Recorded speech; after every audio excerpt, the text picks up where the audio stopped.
बहुत समय पहले की बात है। अरावली की पहाड़ियों के बीच बसा था अमरगढ़ राज्य, जहां सोने जैसे खेत, ऊंचे किले और सख्त नियमों से भरा राजमहल था। इसी महल में जन्मी थी राजकुमारी वैदेही, बुद्धिमान, दयालु और अपने राज्य की प्रजा से सच्चा प्रेम करने वाली। वैदेही को रेशमी कपड़ों, राजसी भोज और महल की चमक से ज्यादा प्रकृति पसंद थी। उसे घोड़े पर सवार होकर जंगलों में जाना, झीलों के किनारे बैठकर चुपचाप सोच में डूब जाना अच्छा लगता था। पर महल की दीवारों के भीतर उसकी आजादी सीमित थी।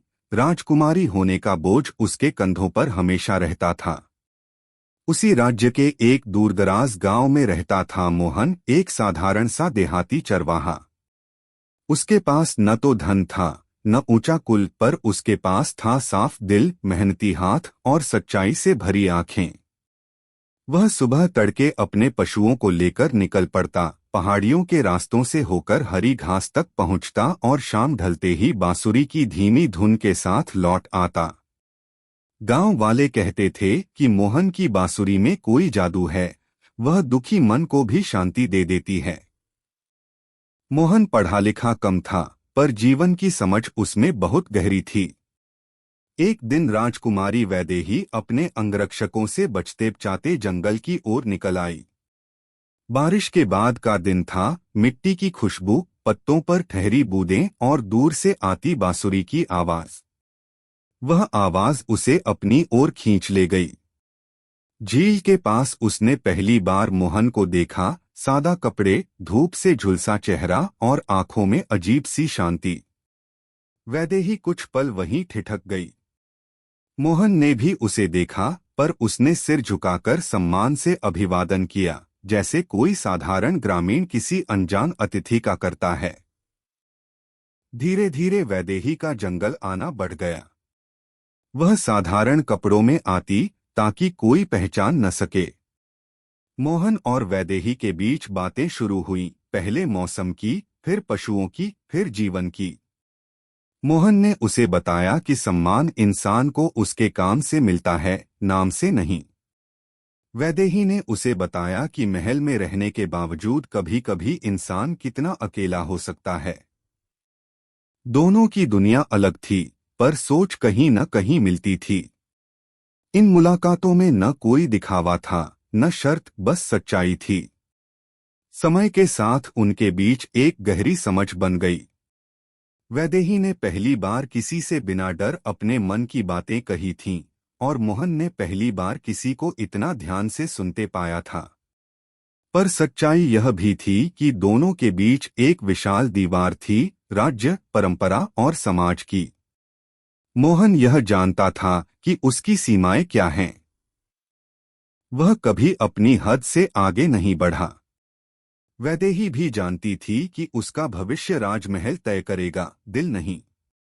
एक दिन राज्य में घोषणा हुई, राजकुमारी का स्वयंवर होगा। दूर दूर के राजकुमार बुलाए गए। महल सजा, ढोलनगाड़े बजे, पर वैदेही का मन भारी था। जंगल जाना बंद हो गया। मोहन ने बांसुरी बजाई, पर उसकी धुन में उदासी उतर आई। गांव वालों ने देखा, वह चुप रहने लगा है, जैसे कोई अनकही बात भीतर दब गई हो। स्वयंवर के दिन वैदेही ने साहस जुटाया। उसने राजा से निवेदन किया कि वह प्रजा के बीच जाकर उनके काम और दुख समझना चाहती है, तभी सही निर्णय ले पाएगी। राजा ने अनिच्छा से अनुमति दी। वैदेही साधारण वेश में गांव पहुंची, और वहीं उसने देखा, मोहन गांव के बच्चों को पानी बचाने की सीख दे रहा था, बीमार बुजुर्ग की मदद कर रहा था और झगड़ते लोगों को शांत कर रहा था। वैदेही को समझ आ गया कि सच्चा नेतृत्व क्या होता है।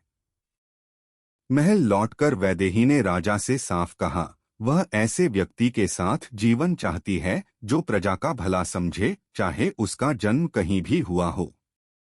दरबार में हड़कंप मच गया। मंत्रियों ने विरोध किया, पर राजा ने अपनी बेटी की आंखों में दृढ़ता देखी। उसने मोहन को बुलवाया। मोहन डरा हुआ था, पर उसकी सच्चाई उसके साथ थी। राजा ने उससे सवाल किए, राज्य, न्याय और जिम्मेदारी पर। मोहन ने सरल शब्दों में बिना डर ईमानदारी से जवाब दिए। राजा ने कठिन निर्णय लिया। उसने कहा, राज्य ऊंचे कुल से नहीं, ऊंचे चरित्र से चलता है। मोहन को शिक्षा और दायित्व दिया गया ताकि वह प्रजा की सेवा कर सके। समय के साथ उसने खुद को साबित किया, ईमानदार काम, सही फैसले और लोगों का विश्वास जीतकर। वर्षों बाद वैदेही और मोहन का विवाह हुआ, सादगी के साथ, प्रजा की खुशियों के बीच। विवाह के बाद अमरगढ़ में बदलाव धीरे धीरे दिखने लगा, पर हर बदलाव के साथ चुनौतियां भी आईं। कुछ सामंत और पुराने दरबारी मोहन को आज भी देहाती चरवाहा कहकर नीचा दिखाते थे।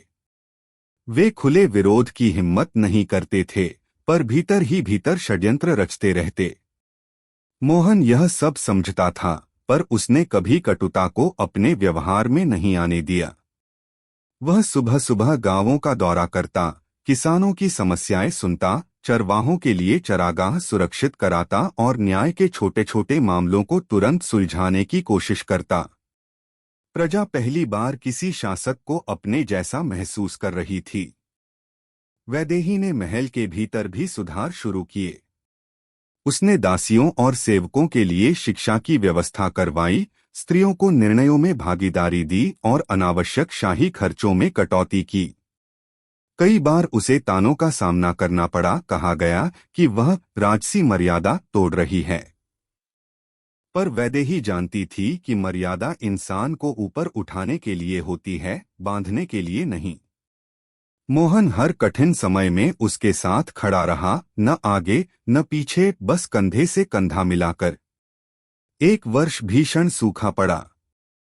नदियां सिकुड़ गईं, खेतों में दरारें पड़ गईं और गांवों में बेचैनी फैलने लगी। दरबार में मंत्रियों ने कर बढ़ाने और अनाज जमा करने की सलाह दी ताकि खजाना सुरक्षित रहे। मोहन ने इसका विरोध किया। उसने कहा कि संकट में खजाना नहीं, इंसान बचाना जरूरी होता है। वैदेही ने उसका साथ दिया। दोनों ने मिलकर भंडार खोल दिए, वर्षा संग्रह की योजना शुरू की और दूर के इलाकों से अनाज मंगवाया। कुछ महीनों बाद जब बारिश लौटी, अमरगढ़ खड़ा था, थका हुआ पर टूटा नहीं। इसी दौरान सीमावर्ती इलाकों में अशांति फैलाने की कोशिश हुई। शत्रु राज्य को लगा कि एक चरवाहा राजा कमजोर होगा, पर मोहन ने युद्ध से पहले संवाद चुना। उसने सीमावर्ती लोगों से बात की, व्यापार मार्ग खोले और गलतफहमियां दूर की। जहां जरूरत पड़ी उसने दृढ़ता दिखाई, पर अनावश्यक रक्तपात नहीं होने दिया। वैदेही ने कूटनीति में उसकी मदद की। पहली बार अमरगढ़ की पहचान तलवार से नहीं, समझ से बनी। समय बीतता गया। मोहन के भीतर का चरवाहा कभी मरा नहीं। वह आज भी सुबह बांसुरी बजाता, पर अब उसकी धुन पूरे राज्य में उम्मीद बनकर गूंजती। वैदेही ने महल की बालकनी से नीचे देखना छोड़ा और लोगों के बीच चलना चुना। दोनों जानते थे कि उनका रिश्ता सिर्फ प्रेम नहीं, जिम्मेदारी भी है, एक ऐसा पुल जो महल और मिट्टी को जोड़ता है। वर्षों बाद जब इतिहास लिखा गया, तो उसमें यह दर्ज हुआ कि अमरगढ़ का स्वर्णकाल किसी महान विजय से नहीं, बल्कि एक साहसी निर्णय से शुरू हुआ, जब एक राजकुमारी ने दिल की सुनी और एक देहाती चरवाहे ने चरित्र से राज किया। लोग आज भी कहते हैं कि सच्चा राज्य वही होता है जहां शासक ऊंचे आसन पर नहीं, लोगों के दिलों में बैठता है। समय के साथ अमरगढ़ की पहचान एक ऐसे राज्य के रूप में बनने लगी जहां न्याय डर से नहीं, भरोसे से चलता था। पर हर उजाले के साथ परछाइयां भी लंबी होती हैं। जिन सामंतों की शक्ति करों और भय पर टिकी थी, वे मोहन की नीतियों से असहज थे। उन्होंने बाहर से मित्रता दिखाई, पर भीतर ही भीतर जनता को भड़काने की कोशिश की, कभी अफवाहें फैलाकर, कभी पुराने भेदभाव को हवा देकर। मोहन ने प्रतिकार में कठोरता नहीं चुनी। उसने गांव-गांव सभा बुलाई, लोगों से सीधे बात की और सच को सामने रखा। वैदेही इन सभाओं में स्त्रियों के बीच बैठती, उनकी बातें सुनती और उन्हें निर्णय प्रक्रिया का हिस्सा बनाती। धीरे धीरे अफवाहों की जमीन खिसकने लगी। इसी दौर में मोहन को अपने अतीत की यादें बार बार घेरने लगीं। वह सोचता, यदि वह चरवाहा ही रहता तो शायद जीवन सरल होता, पर तब इतने लोगों की जिम्मेदारी उसके कंधों पर न होती। एक रात उसने वैदेही से यह बात कही। वैदेही ने मुस्कुराकर कहा कि सादगी और जिम्मेदारी एक दूसरे के विरोधी नहीं होते, सादगी भीतर हो तो जिम्मेदारी बोझ नहीं बनती। उसी रात मोहन ने तय किया कि वह राज्य के उत्तराधिकार और शासन प्रणाली को मजबूत करेगा, ताकि भविष्य किसी एक व्यक्ति पर निर्भर न रहे। दोनों ने मिलकर शिक्षा को सर्वोच्च प्राथमिकता दी। गांवों में गुरुकुल और पाठशालाएं खुलीं, जहां बच्चों को खेती, जल संरक्षण, गणित और नीति सब साथ पढ़ाया जाता था। वैदेही ने विशेष रूप से लड़कियों की शिक्षा पर जोर दिया। कई परिवारों ने पहले विरोध किया, पर जब पढ़ी लिखी बेटियों ने घर खेत दोनों संभाले तो सोच बदलने लगी।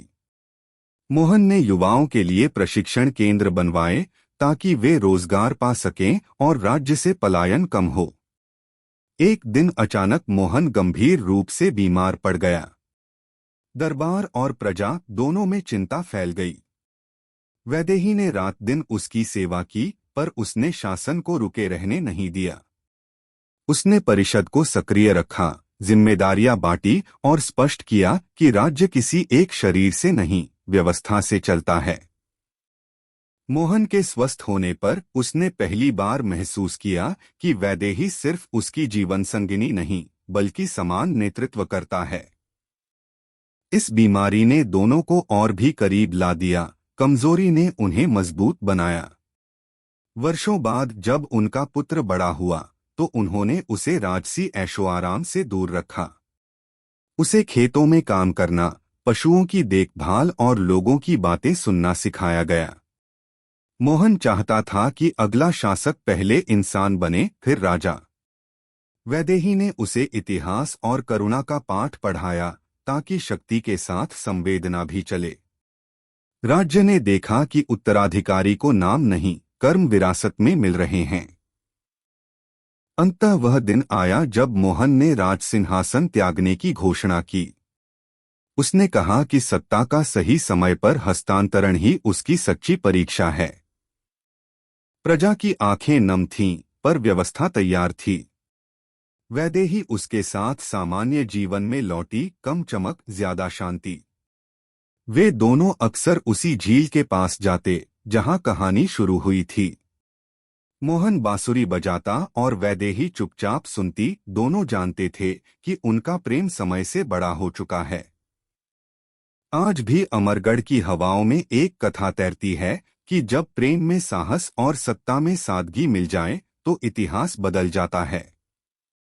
और लोग बच्चों को यह कहानी सुनाते हुए कहते हैं कि राजकुमारी और देहाती चरवाहे की यह कथा सिर्फ प्रेम की नहीं, बल्कि सही निर्णयों की अमर गाथा है। राजसिंहासन छोड़ने के बाद मोहन और वैदेही का जीवन और भी सादा हो गया, पर उनका प्रभाव कम नहीं हुआ। वे राज्य के अलग अलग हिस्सों में यात्रा करते, कभी सलाहकार के रूप में, कभी बस सुनने वाले के रूप में। लोग उन्हें देखकर न झुकते, न डरते, बस अपने मन की बात कह देते। मोहन हर जगह यही दोहराता कि राज्य तब मजबूत होता है जब लोग सवाल पूछने से न डरें। वैदेही ने स्थानीय सभाओं में युवतियों को आगे आने के लिए प्रेरित किया, जिससे गांवों में नई नेतृत्व परंपरा जन्म लेने लगी। अमरगढ़ अब सिर्फ एक राज्य नहीं, एक विचार बन चुका था। इसी बीच एक नई पीढ़ी उभर रही थी, उन बच्चों की जिन्होंने मोहन और वैदेही के सुधारों के बीच आंखें खोली थीं। वे पढ़े लिखे थे, पर अपनी जड़ों से जुड़े हुए। जब किसी दूरस्थ इलाके में विवाद होता, तो वही युवा बिना हथियार, संवाद और समझ लेकर पहुंचते। यह देखकर मोहन को संतोष होता कि परिवर्तन टिकाऊ है। वैदेही को गर्व होता कि स्त्रियां अब सिर्फ घर की नहीं, समाज की दिशा भी तय कर रही हैं। समय के साथ शरीर थकने लगा, पर मन स्थिर था। एक शीत ऋतु की सुबह मोहन ने वैदेही से कहा कि उसे अपनी यात्रा पूरी होने का एहसास हो रहा है। वैदेही ने उसका हाथ थामा। कोई डर नहीं, कोई शोक नहीं, बस स्वीकार। कुछ दिनों बाद उसी झील के किनारे, जहां कभी पहली बार बांसुरी गूंजी थी, मोहन शांति से विदा हो गया। पूरे अमरगढ़ में शोक नहीं, बल्कि कृतज्ञता छा गई। लोगों ने कहा कि वह व्यक्ति गया नहीं, व्यवस्था में बस गया है। मोहन के बाद वैदेही ने भी स्वयं को पीछे खींच लिया। उसने लिखना शुरू किया, राज्य की गलतियों, सीखों और उन फैसलों का सच जिन्हें इतिहास अक्सर छुपा देता है। उसकी लिखी बातें पाठशालाओं में पढ़ाई जाने लगीं। वह बार बार यही लिखती कि प्रेम अगर समाज से कट जाए तो कमजोर हो जाता है, और सत्ता अगर करुणा से कट जाए तो क्रूर। वैदेही की यह वाणी आने वाली पीढ़ियों के लिए दीपक बन गई। वर्षों बाद जब वैदेही भी संसार से विदा हुई तो कोई भव्य स्मारक नहीं बना। उसकी इच्छा थी कि झील के पास एक साधारण पत्थर हो, जिस पर बस इतना लिखा जाए, यहाँ वे लोग बैठे थे जिन्होंने साथ सुनना सीखा। आज भी उस जगह पर लोग रुकते हैं, शोर कम करते हैं और सोचते हैं कि बदलाव का रास्ता अक्सर शांति से होकर जाता है। समय बीत गया, राजवंश बदले, सीमाएं बदलीं, पर अमरगढ़ की आत्मा वैसी ही रही। लोक कथाओं में यह कहानी अलग अलग रूपों में सुनाई जाती है। कहीं मोहन की बांसुरी हवा बन जाती है, कहीं वैदेही की आवाज नदी। पर सार एक ही रहता है कि सच्चा प्रेम निजी नहीं होता, वह समाज को बेहतर बनाता है, और सच्चा नेतृत्व ऊंचाई से नहीं, जमीन से पैदा होता है। और इस तरह राजकुमारी और देहाती चरवाहे की कथा किसी एक युग की कहानी नहीं रही, वह हर उस समय की कहानी बन गई जब इंसान साहस चुनता है, सादगी अपनाता है और सही काम को सही समय पर करता है। समय के साथ मोहन और वैदेही की कहानी अमरगढ़ की सीमाओं से बाहर फैलने लगी। व्यापारी जब दूसरे राज्यों में जाते तो केवल माल ही नहीं ले जाते, बल्कि उस राज्य की कथा भी सुनाते जहां एक चरवाहा राजा बना और एक राजकुमारी ने सत्ता को सेवा में बदला। धीरे धीरे यह कहानी अलग अलग रूपों में कही जाने लगी। कहीं मोहन को साधु जैसा बताया गया, कहीं वैदेही को विदुषी रानी। पर हर रूप में एक बात समान रही, वहां प्रेम ने समाज को तोड़ा नहीं, जोड़ा। अमरगढ़ की पाठशालाओं में बच्चों को यह कहानी किसी परीक्षा की तरह नहीं, बल्कि जीवन पाठ की तरह पढ़ाई जाती थी। शिक्षक बताते कि मोहन की सबसे बड़ी शक्ति उसकी बांसुरी नहीं, उसका धैर्य था, और वैदेही की सबसे बड़ी सुंदरता उसका साहस था। बच्चे जब झील के किनारे खेलते तो बुजुर्ग उन्हें बताते कि यहीं से बदलाव की शुरुआत हुई थी। इस तरह कथा पीढ़ी दर पीढ़ी सांस लेने लगी। कई वर्षों बाद जब अमरगढ़ ने एक और कठिन समय देखा, व्यापार में गिरावट और बाहरी दबाव, तो लोगों ने फिर उसी विरासत की ओर देखा। निर्णय सामूहिक रूप से लिए गए, संवाद से समाधान निकाले गए। किसी ने कहा यही तो मोहन का रास्ता है, और किसी ने उत्तर दिया और यही वैदेही की सीख। कहानी अब मार्गदर्शक बन चुकी थी, नाम नहीं, सिद्धांत जिंदा थे। झील के पास बना वह साधारण पत्थर अब एक शांत स्थल बन गया था। कोई वहां फूल चढ़ाने नहीं आता था, न मोमबत्तियां जलती थीं। लोग बस बैठते थे, कुछ देर चुप, कुछ देर सोच में। यात्रियों को लगता था कि वहां बैठकर मन हल्का हो जाता है। शायद यही मोहन की बांसुरी की आखिरी धुन थी, जो शब्दों के बिना भी सुनी जा सकती थी। इतिहासकारों ने बाद में लिखा कि अमरगढ़ की सबसे बड़ी उपलब्धि कोई युद्ध नहीं, कोई विशाल इमारत नहीं थी, बल्कि यह विश्वास था कि सही इंसान सही नियत के साथ किसी भी जगह से उठकर बदलाव ला सकता है। और यह विश्वास एक राजकुमारी और एक देहाती चरवाहे की साझी यात्रा से जन्मा था। आज जब भी अमरगढ़ में कोई कठिन फैसला सामने आता है, लोग कहते हैं पहले सुनो, फिर सोचो, फिर तय करो। कोई नहीं जानता कि यह वाक्य किसने पहली बार कहा था, पर सब मानते हैं कि इसकी जड़ें उसी झील, उसी जंगल और उसी कहानी में हैं। और इस तरह यह कथा कभी समाप्त नहीं हुई। वह हर उस दिल में आगे बढ़ती रही जो पद से नहीं, उद्देश्य से चलता है, हर उस समाज में जीवित रही जो शक्ति से पहले करुणा को चुनता है। राजकुमारी और देहाती चरवाहे की यह कहानी अब शब्दों की नहीं, सोच की विरासत बन चुकी थी, और शायद यही किसी भी कहानी का सबसे सुंदर अंत होता है। समय ने जब इस कथा को और पुराना कर दिया, तब भी अमरगढ़ के लोगों के व्यवहार में उसकी छाप साफ दिखती थी। यहाँ शासक बदलते रहे, पर शासन का स्वभाव नहीं बदला। हर नया नेतृत्व पद संभालने से पहले झील के किनारे कुछ समय अकेले बैठता। कोई परंपरा नहीं थी, कोई आदेश नहीं, बस एक मौन स्वीकृति की सत्ता से पहले इंसान बनना जरूरी है। कहा जाता था कि जो वहां बैठकर खुद से सवाल नहीं कर पाया, वह राज्य के सवालों के जवाब भी नहीं दे सका। धीरे धीरे यह विचार पड़ोसी राज्यों तक फैलने लगा। कुछ ने इसे अपनाया, कुछ ने इसका मजाक उड़ाया। पर जब अमरगढ़ बिना बड़े संघर्षों के आगे बढ़ता रहा, तो आलोचक भी चुप हो गए। इतिहास के पन्नों में यह दर्ज हुआ कि यह राज्य न किसी महान सेनापति से जाना गया, न विशाल खजाने से, बल्कि भरोसे से। और भरोसा किसी एक आदेश से नहीं बनता, वह वर्षों के सही व्यवहार से बनता है, जैसा मोहन और वैदेही ने दिखाया था। लोकगीतों में अब मोहन की बांसुरी केवल संगीत नहीं रही, वह समय का संकेत बन गई। जब भी समाज में कटुता बढ़ती, कलाकार वही धुन छेड़ते, लोग समझ जाते कि रुककर सुनने का समय आ गया है। वैदेही का नाम लेते समय गीतों में अक्सर दीप शब्द आता, क्योंकि उसने अंधेरे में रास्ता दिखाया था, बिना शोर किए। इन गीतों में प्रेम निजी नहीं, सामूहिक था, ऐसा प्रेम जो दूसरों के लिए जगह बनाता है। कई पीढ़ियों बाद जब अमरगढ़ के युवा बाहर की दुनिया में गए, कुछ पढ़ने, कुछ काम करने, तो वे जहां भी पहुंचे अपनी पहचान साथ ले गए।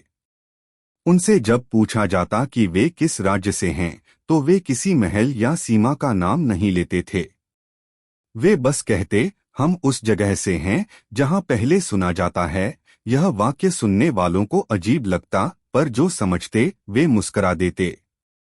और इस तरह समय की धूल में भी यह कथा धुंधली नहीं पड़ी। वह बदली, ढली, पर टूटी नहीं। राजकुमारी और देहाती चरवाहे की कहानी अब किसी प्रेम कथा से आगे बढ़कर मानव स्वभाव की कहानी बन चुकी थी कि जब सत्ता नम्र हो जाए और प्रेम जिम्मेदार बन जाए, तब समाज केवल चलता नहीं, फलता फूलता है। कहानी यहीं रुकती नहीं, क्योंकि ऐसी कथाएं कभी रुकती नहीं। वे हर उस क्षण में आगे बढ़ती हैं जब कोई व्यक्ति अपनी हैसियत से ऊपर उठकर सही काम चुनता है। और शायद यही कारण है कि अमरगढ़ आज भी नक्शे पर नहीं, बल्कि लोगों की सोच में जिंदा है। समय के और बीतने के साथ अमरगढ़ की कहानी केवल लोगों की स्मृति में नहीं, बल्कि उनके आचरण में उतर चुकी थी। यहाँ विवाद अदालतों से पहले चौपालों में सुलझते, जहाँ हर आवाज को सुना जाता। यह परंपरा किसी कानून की किताब में नहीं लिखी थी, फिर भी पीढ़ियों से निभाई जा रही थी। बुजुर्ग कहते थे कि यह मोहन की सबसे बड़ी विरासत है, सुनने की कला। वैदेही की छाया निर्णयों में दिखती, जहाँ शक्ति से पहले संवेदना रखी जाती। इस संतुलन ने समाज को कठोर नहीं, मजबूत बनाया। कभी कभी बाहरी यात्री अमरगढ़ आते और आश्चर्य करते कि यहाँ ऊंची दीवारें या भारी हथियार क्यों नहीं दिखते। लोगों का उत्तर सरल होता, हमें डर से सुरक्षा नहीं चाहिए, समझ से चाहिए। यह बात सुनकर कुछ मुस्कराते, कुछ चुप हो जाते। पर जब वे कुछ दिन यहाँ रहते, तो महसूस करते कि भरोसा भी एक तरह की सुरक्षा है। यही वह मौन शक्ति थी जो इस राज्य को भीतर से जोड़ती थी। एक सदी बाद जब दुनिया तेजी से बदल रही थी, अमरगढ़ ने बदलाव को अपनाया, पर अपनी आत्मा नहीं छोड़ी। नई तकनीकें आईं, नए रास्ते खुले, पर निर्णयों का मूल वही रहा, लाभ से पहले प्रभा। इतिहासकारों ने लिखा कि यह राज्य इसलिए टिक पाया क्योंकि उसने अतीत को पूजा नहीं समझा। मोहन और वैदेही को आदर्श की तरह नहीं, दिशा की तरह देखा गया, जिसे समय के साथ आगे बढ़ाया जा सके। झील के किनारे अब पेड़ बड़े हो चुके थे। उनकी छाया में बैठने वाले लोग बदलते रहे, पर मौन वही रहा। बच्चे जब पूछते कि मोहन और वैदेही इतने महान कैसे बने, तो उन्हें बताया जाता कि उन्होंने कभी महान बनने की कोशिश नहीं की, उन्होंने बस सही काम किया, हर दिन। यही उत्तर बच्चों को सबसे ज्यादा सोचने पर मजबूर करता। और इस तरह यह कथा धीरे धीरे एक साधारण सच में बदल गई कि प्रेम अगर जिम्मेदारी से जुड़ जाए और सत्ता अगर सेवा बन जाए, तो इतिहास शोर मचाए बिना भी बदला जा सकता है। राजकुमारी और देहाती चरवाहे की यह कहानी अब किसी एक राज्य की नहीं रही, वह हर उस समाज की कहानी बन गई जो इंसानियत को केंद्र में रखकर आगे बढ़ना चाहता है। कहानी आगे भी चलती रहेगी, हर उस फैसले में जहां अहंकार के बजाय समझ चुनी जाए, हर उस रिश्ते में जहां अधिकार से पहले सम्मान रखा जाए। क्योंकि कुछ कथाएं किताबों में नहीं, लोगों के भीतर लिखी जाती हैं, और वही सबसे लंबी, सबसे सच्ची कहानियां होती हैं। जब कई पीढ़ियां गुजर चुकीं, तब भी अमरगढ़ के लोग यह मानते रहे कि किसी समाज की असली पहचान उसकी इमारतों से नहीं, उसके फैसलों से बनती है। यहाँ के लोग कठिन समय में अक्सर एक ही बात दोहराते, जो मोहन करता वही करो, जो वैदेही सोचती वही सोचो। यह वाक्य किसी नियम की तरह नहीं, बल्कि आत्मविश्वास की तरह बोला जाता। लोगों ने सीख लिया था कि हर समस्या का समाधान बाहर से नहीं आता, कई बार उत्तर भीतर ही छिपा होता है, बस धैर्य से उसे सुनना पड़ता है।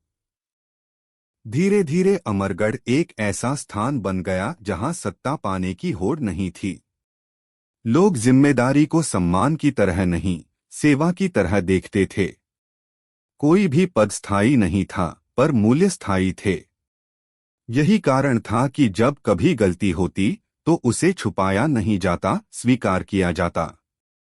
यह परंपरा भी उसी कहानी से निकली थी, जहां एक चरवाहे ने यह दिखाया था कि गलती मान लेना कमजोरी नहीं, समझदारी है।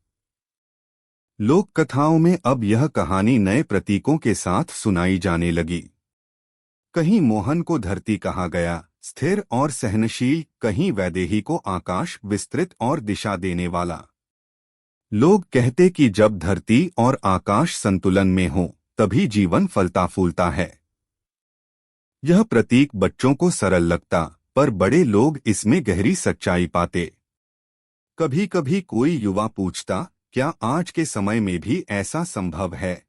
तब बुजुर्ग मुस्कुराकर कहते, यह कहानी इसलिए जिंदा है क्योंकि यह असंभव नहीं थी। वे समझाते कि मोहन और वैदेही ने कोई चमत्कार नहीं किया था, उन्होंने बस रोजमर्रा के छोटे फैसलों में ईमानदारी चुनी थी। यही छोटे फैसले मिलकर बड़ा इतिहास बनते हैं। समय के साथ यह कथा किताबों, गीतों और संवादों में ढलती रही, पर उसका मूल भाव नहीं बदला। वह यह सिखाती रही कि ऊंचाई पद से नहीं, दृष्टि से आती है, और सच्चा प्रेम वही है जो दूसरों के लिए रास्ता खोल दे। इसलिए जब भी दुनिया में शोर बढ़ता, अमरगढ़ की कहानी और साफ सुनाई देती, शांत पर दृढ़। और इस तरह राजकुमारी और देहाती चरवाहे की कथा किसी अंत की ओर नहीं बढ़ी। वह हर उस क्षण में आगे बढ़ती रही, जब किसी ने सत्ता के सामने सच चुना, सुविधा के सामने न्याय चुना, और डर के सामने करुणा चुनी। यही कारण है कि यह कहानी जितनी आगे बढ़ती है, उतनी ही नई लगती है, क्योंकि इंसान की सबसे बड़ी यात्रा आज भी वही है जो मोहन और वैदेही ने शुरू की थी। समय के साथ अमरगढ़ की कहानी केवल आदर्श नहीं रही, वह अभ्यास बन गई। लोग यह समझने लगे कि मूल्य तभी जीवित रहते हैं जब उन्हें रोजमर्रा के कामों में उतारा जाए। इसलिए यहाँ उत्सव भी अलग तरह से मनाए जाते थे, जहाँ दिखावे से ज्यादा साझा करने पर जोर होता। फसल कटने पर हर परिवार कुछ अन्न सार्वजनिक भंडार में देता, ताकि किसी का घर खाली न रहे। बुजुर्ग कहते थे कि यह परंपरा मोहन की उस सीख से आई है जिसमें उसने कहा था कि धरती सबकी है, इसलिए उसका फल भी सबका होना चाहिए। वैदेही की सोच वहां दिखती थी जहां हर निर्णय में सबसे कमजोर की जगह पहले देखी जाती थी। धीरे धीरे अमरगढ़ की भाषा में भी बदलाव आया। लोग मेरा कम और हमारा ज्यादा बोलने लगे। विवाद की भाषा में कटुता घटी, प्रश्नों में विनम्रता बढ़ी। इतिहासकारों ने लिखा कि किसी राज्य का चरित्र उसकी बोली में झलकता है, और अमरगढ़ की बोली में धैर्य बस गया था।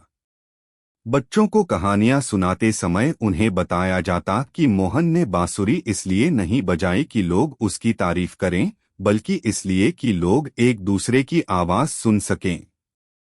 कई युगों बाद जब बाहर की दुनिया में तेजी और प्रतिस्पर्धा बढ़ी, तब भी अमरगढ़ ने अपने रास्ते की गति खुद तय की। यहाँ यह माना गया कि हर दौड़ जीतने के लिए नहीं होती, कुछ यात्राएं सीखने के लिए होती हैं। युवा जब बाहर जाते तो उन्हें रोका नहीं जाता, पर लौटने पर उनसे पूछा जाता कि उन्होंने क्या समझा। यह प्रश्न वैदेही की विरासत था, ज्ञान को केवल इकट्ठा करना नहीं, उसे साझा करना। कभी कभी किसी पुराने पेड़ के नीचे बैठकर लोग कहते कि अगर मोहन और वैदेही आज होते तो क्या करते। फिर वे हंसते और कहते वे शायद वही करते जो आज जरूरी होता, क्योंकि उनकी कहानी किसी तय उत्तर की नहीं, सही प्रश्न पूछने की कहानी थी। यही कारण था कि अमरगढ़ जड़ नहीं हुआ, वह बदलता रहा पर बिखरा नहीं। और इस तरह यह कथा समय की परतों में और गहरी उतरती गई। वह अब किसी व्यक्ति का नाम नहीं रही, बल्कि एक तरीका बन गई सोचने का, सुनने का और निर्णय लेने का। राजकुमारी और देहाती चरवाहे की कहानी इसलिए अमर रही क्योंकि उसने लोगों को यह सिखाया कि महानता दूर कहीं नहीं होती, वह रोज के छोटे ईमानदार चुनावों में छिपी होती है। और जब समाज उन चुनावों को अपनाता है, तब कहानी आगे बढ़ती रहती है, बिना शोर, बिना अंत। कई पीढ़ियों बाद अमरगढ़ का नाम नक्शों पर छोटा हो गया, पर विचारों में बड़ा होता चला गया। बाहर की दुनिया ने नए नए नाम दिए, कभी इसे आदर्श राज्य कहा गया, कभी प्रयोगशाला, पर अमरगढ़ के लोग इन नामों से बेपरवाह रहे। वे जानते थे कि किसी पहचान की असली परीक्षा तब होती है जब कोई देख नहीं रहा होता। इसलिए यहाँ ईमानदारी प्रदर्शन नहीं बनी, वह स्वभाव रही। लोग कहते थे कि मोहन और वैदेही की सबसे बड़ी जीत यही थी कि उन्होंने अच्छाई को असाधारण नहीं, सामान्य बना दिया। धीरे धीरे यह कहानी आत्मचिंतन का माध्यम बन गई। जब कोई व्यक्ति जीवन में कठिन मोड़ पर पहुंचता, तो वह झील के किनारे नहीं भी जा पाता, फिर भी भीतर ही भीतर वही मौन ढूंढता। वहां कोई मूर्ति नहीं थी, कोई नियम नहीं, बस एक प्रश्न था, इस समय सही क्या है। अमरगढ़ की पीढ़ियां यही सीखकर बड़ी हुई कि हर समस्या का हल शोर में नहीं, ठहराव में मिलता है। यह ठहराव मोहन की सादगी से आया था और वैदेही की समझ से आकार लिया था। कभी कभी इस कथा का विरोध भी हुआ। कुछ लोगों ने कहा कि यह सोच बहुत धीमी है, बहुत कोमल है। पर जब तेजी ने थकान दी और कठोरता ने टूटन पैदा की, तब वही लोग फिर अमरगढ़ की ओर देखने लगे। इतिहास ने देखा कि जो समाज सुनना भूल जाता है, वह अंततः खुद को भी समझना भूल जाता है। और अमरगढ़ की पूरी विरासत सुनने से ही बनी थी। लोक कथाओं में अब कहानी का अंत नहीं सुनाया जाता था। कथावाचक आखिरी पंक्ति पर आकर रुक जाते और श्रोताओं की ओर देखते। फिर कहते, अब आगे तुम बताओ। बच्चे कुछ कहते, बुजुर्ग कुछ, और कहानी हर बार नई हो जाती। यही उसकी जीवितता थी। वह तय शब्दों में नहीं, बदलते अर्थों में सांस लेती थी। और इस तरह राजकुमारी और देहाती चरवाहे की कथा किसी किताब में बंद नहीं हुई। वह हर उस मन में आगे बढ़ती रही जो सत्ता से पहले सेवा चुनता है, अधिकार से पहले कर्तव्य समझता है, और प्रेम को केवल भावना नहीं, जिम्मेदारी मानता है। कहानी इसलिए आगे बढ़ती रही क्योंकि इंसान की तलाश अभी खत्म नहीं हुई थी, और जब तक यह तलाश जिंदा है तब तक यह कथा भी चलती रहेगी। समय आगे बढ़ा तो अमरगढ़ की सीखें नए रूपों में सामने आने लगीं। यहाँ के लोग यह समझ चुके थे कि हर पीढ़ी को अपने सवाल खुद गढ़ने होते हैं, पर उत्तर खोजने की ईमानदारी वही रहती है। इसलिए जब नई चुनौतियां आईं, नई तकनीकें, नई इच्छाएं, नई दौड़, तो अमरगढ़ ने उन्हें न तो अंधे उत्साह से अपनाया, न डर से ठुकराया। उन्होंने वही किया जो मोहन और वैदेही की कहानी सिखाती थी, पहले सुना, फिर समझा, फिर अपनाया। इस संतुलन ने उन्हें टूटने से बचाए रखा। धीरे धीरे यह कथा व्यक्तिगत जीवन में भी उतर गई। रिश्तों में लोग अधिकार से पहले जिम्मेदारी खोजने लगे। माता पिता बच्चों को यह नहीं कहते थे कि तुम्हें क्या बनना है, बल्कि पूछते थे कि तुम्हें किस तरह का इंसान बनना है। यह प्रश्न वैदेही की सोच का विस्तार था, जहां भविष्य पद से नहीं, मूल्य से तय होता है। मोहन की सादगी वहां दिखती थी, जहां लोग सफलता के बाद भी जमीन से जुड़े रहते थे। कभी कभी किसी दूर देश से आए यात्री पूछते कि क्या यह सब सच में काम करता है। अमरगढ़ के लोग मुस्कुराकर कहते कि यह कोई जादू नहीं, अभ्यास है। जैसे खेत रोज जोते जाते हैं, वैसे ही विश्वास और करुणा को भी रोज साधना पड़ता है। यह बात सुनकर यात्री समझ जाते कि इस कहानी का मूल्य सुनने में नहीं, निभाने में है। और इस तरह राजकुमारी और देहाती चरवाहे की कथा भविष्य की ओर भी चल पड़ी। वह आने वाले समय को यह याद दिलाती रही कि इंसान की सबसे बड़ी ताकत उसकी संवेदना है, और समाज की सबसे बड़ी पूंजी उसका भरोसा।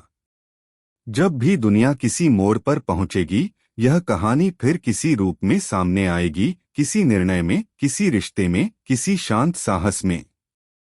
क्योंकि कुछ कहानियां खत्म होने के लिए नहीं होती, वे इसलिए होती हैं कि जब रास्ते उलझ जाए, तब इंसान को याद दिला सकें कि सही दिशा हमेशा बाहर नहीं, भीतर से शुरू होती है। और यही वह विरासत है जो राजकुमारी और देहाती चरवाहे ने समय के हाथों में सौंप दी थी, एक ऐसी विरासत जो चलते रहने से ही जिंदा रहती है। समय के बहुत आगे जाकर, जब अमरगढ़ का नाम किताबों में कम और लोगों की बातचीत में ज्यादा रह गया, तब भी उसकी आत्मा वैसी ही बनी रही। यहाँ के लोग यह नहीं कहते थे कि वे किसी महान परंपरा के उत्तराधिकारी हैं, बल्कि यह कहते थे कि वे हर दिन उस परंपरा को चुनते हैं। उनके लिए मोहन और वैदेही इतिहास नहीं थे, बल्कि एक कसौटी थे, जिस पर हर निर्णय को कसा जाता। अगर कोई काम करते समय मन में संदेह उठता, तो लोग खुद से पूछते, क्या इसमें किसी की आवाज अनसुनी तो नहीं रह गई। यही प्रश्न उन्हें रुकने, सोचने और सही दिशा लेने पर मजबूर करता। धीरे धीरे यह सोच व्यक्तिगत साधना जैसी हो गई। लोग सुबह अपने काम पर निकलने से पहले कुछ पल चुप बैठते, न प्रार्थना, न मंत्र, बस मन को स्थिर करने के लिए। उनका मानना था कि जब भीतर शोर कम होता है, तभी बाहर सही कदम पड़ते हैं। यह आदत मोहन की सादगी से जुड़ी थी, जिसने सिखाया कि नेतृत्व दिखावे से नहीं, स्पष्टता से आता है। वैदेही की छाप वहां दिखती थी, जहां लोग कठिन निर्णयों में भी करुणा को छोड़ते नहीं थे।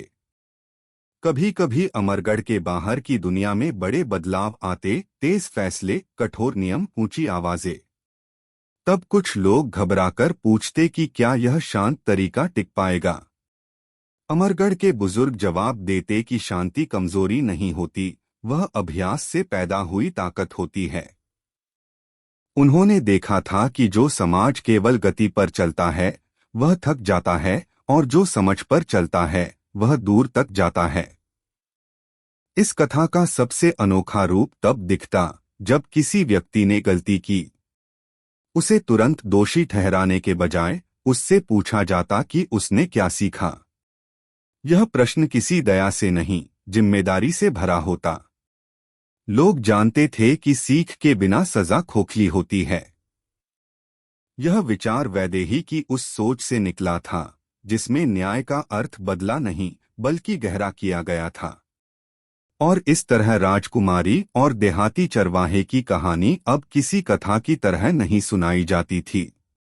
वह रोजमर्रा की आदतों में घुल चुकी थी, बोलने से पहले सुनने में, पाने से पहले देने में, जीत से पहले सही होने में। कहानी आगे इसलिए बढ़ती रही क्योंकि वह समय के साथ टकराई नहीं, उसमें समा गई। शायद यही कारण है कि जब कोई पूछता कि इस कहानी का अंत कहाँ है, तो अमरगढ़ के लोग मुस्कराकर कहते, जहाँ इंसान रुककर सही काम चुन ले, वहीं से यह कहानी फिर शुरू हो जाती है। समय के साथ अमरगढ़ के लोगों ने यह महसूस किया कि सबसे कठिन लड़ाइयाँ बाहर नहीं, भीतर लड़ी जाती हैं। जब भी लालच, डर या अहंकार मन में जगह बनाने की कोशिश करता, तब मोहन और वैदेही की कहानी बिना बुलाए सामने आ जाती। कोई याद करता कि कैसे मोहन ने सत्ता पाकर भी स्वयं को छोटा रखा, और कोई सोचता कि वैदेही ने प्रेम के साथ साथ उत्तरदायित्व को भी चुना। यही स्मृतियां लोगों को खुद से समझौता करने से रोकती थीं। अमरगढ़ में नैतिकता उपदेश नहीं थी, वह अभ्यास थी, धीमी पर लगातार चलने वाली। धीरे धीरे यह कहानी समय की सीमाओं से बाहर निकल गई। जो लोग अमरगढ़ छोड़कर दूर शहरों में बस गए, वे भी इस सोच को साथ ले गए। वे जहां काम करते, वहां संवाद को महत्व देते, जहां नेतृत्व करते, वहां सुनने की जगह बनाते। कई बार उन्हें यह रास्ता कठिन लगा, क्योंकि यह त्वरित लाभ नहीं देता था। पर जब उनके निर्णयों से भरोसा पैदा हुआ, तो उन्हें समझ आया कि यह कहानी परिणाम से ज्यादा प्रक्रिया की है, सही तरीके से चलने की कहानी। अमरगढ़ में बच्चों को यह नहीं बताया जाता था कि मोहन और वैदेही आदर्श थे, उन्हें बताया जाता था कि वे इंसान थे, गलतियां करने वाले, पर उनसे सीखने वाले। यही बात बच्चों को सबसे ज्यादा प्रेरित करती थी। उन्हें लगता था कि अगर एक साधारण चरवाहा अपने कर्मों से दिशा दे सकता है, तो वे भी अपने छोटे छोटे निर्णयों से फर्क ला सकते हैं। इस विश्वास ने समाज को भीतर से मजबूत किया। और इस तरह यह कथा किसी एक समय, एक स्थान या एक पात्र की नहीं रही। वह एक शांत धारा बन गई, जो मनुष्य के भीतर बहती रहती है, कभी बहुत स्पष्ट, कभी बहुत हल्की, पर कभी सूखती नहीं। राजकुमारी और देहाती चरवाहे की कहानी इसलिए आगे बढ़ती रही क्योंकि उसने यह सिखाया कि महानता ऊंचाई में नहीं, निरंतरता में होती है, और प्रेम तभी सार्थक होता है जब वह दूसरों के जीवन को थोड़ा बेहतर बना दे। कहानी अभी भी चल रही है, हर उस दिन, हर उस क्षण जब कोई इंसान अपने लाभ से पहले सही को चुनता है। और शायद यही इसका सबसे सच्चा विस्तार है, क्योंकि जब कहानी जीवन बन जाए, तब उसे आगे बढ़ाने के लिए शब्दों की जरूरत नहीं पड़ती। समय ने यह भी दिखाया कि अमरगढ़ की यह विरासत आसान नहीं थी। कई बार ऐसे क्षण आए जब सही रास्ता चुनना लाभकारी नहीं, बल्कि कष्टदायक लगा। कुछ लोगों ने शॉर्टकट चुने, कुछ ने पुरानी सीखों को बोझ समझा। पर हर बार समाज ने खुद को टटोला और यह स्वीकार किया कि गलतियां होंगी, पर दिशा नहीं बदलेगी। यही आत्मस्वीकृति अमरगढ़ की असली ताकत बनी। मोहन की सादगी और वैदेही की विवेकशीलता अब किसी व्यक्ति की याद नहीं, बल्कि सामूहिक विवेक का हिस्सा बन चुकी थी। धीरे धीरे यह समझ और गहरी हुई कि न्याय केवल परिणाम नहीं, प्रक्रिया भी है। अमरगढ़ में लोग यह मानने लगे कि अगर रास्ता गलत है, तो मंजिल भी भरोसेमंद नहीं हो सकती। इसलिए वे समय लेते, बहस करते, असहमत होते, पर अंत में एक दूसरे को सुनते जरूर। यह सुनना ही वह पुल था जो मतभेदों को टूटन में बदलने से रोकता। यही वह कला थी जो कभी एक चरवाहे की बांसुरी से शुरू हुई थी और अब समाज की धड़कन बन गई थी। कभी कभी किसी पीढ़ी को यह डर लगता कि क्या यह सोच आने वाले समय में टिक पाएगी। तब बुजुर्ग उन्हें याद दिलाते कि यह कहानी कभी स्थिर नहीं रही, यह हर युग के साथ बदली है। मोहन अगर आज होता, तो शायद वही करता जो आज जरूरी है, और वैदेही भी वही सोचती जो आज के सवाल मांगते हैं। इस लचीलापन ने कहानी को जड़ नहीं होने दिया। वह आदर्श नहीं बनी, वह दिशा बनी।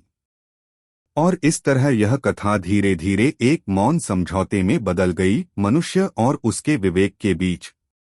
कोई इसे नाम नहीं देता था, कोई इसका उत्सव नहीं मनाता था, पर इसके बिना निर्णय अधूरे लगते थे। राजकुमारी और देहाती चरवाहे की कहानी अब शब्दों से आगे निकल चुकी थी। वह उस क्षण में जीवित होती थी जब कोई व्यक्ति अकेले में सही को चुनता है, भले ही कोई देख न रहा हो। कहानी इसलिए आगे बढ़ती रही क्योंकि वह मनुष्य की सबसे कठिन यात्रा से जुड़ी थी, खुद के भीतर ईमानदार रहने की यात्रा। और जब तक यह यात्रा चलती रहेगी, तब तक यह कथा भी चलती रहेगी, शांत, स्थिर और समय से भी आगे। समय के बहुत आगे चलकर जब दुनिया ने कई उतार चढ़ाव देखे, तब भी अमरगढ़ की पहचान किसी शक्ति संतुलन से नहीं, बल्कि उसके लोगों की सूझबूझ से बनी रही। यहाँ यह माना जाने लगा कि हर युग अपने साथ भ्रम लाता है, और हर भ्रम का इलाज स्पष्ट सोच नहीं, बल्कि सच्चा संवाद होता है। लोग जब उलझन में पड़ते तो किसी ग्रंथ को नहीं, बल्कि एक दूसरे को खोलते। वे बैठते, सुनते और मानते कि असहमति भी साथ चल सकती है।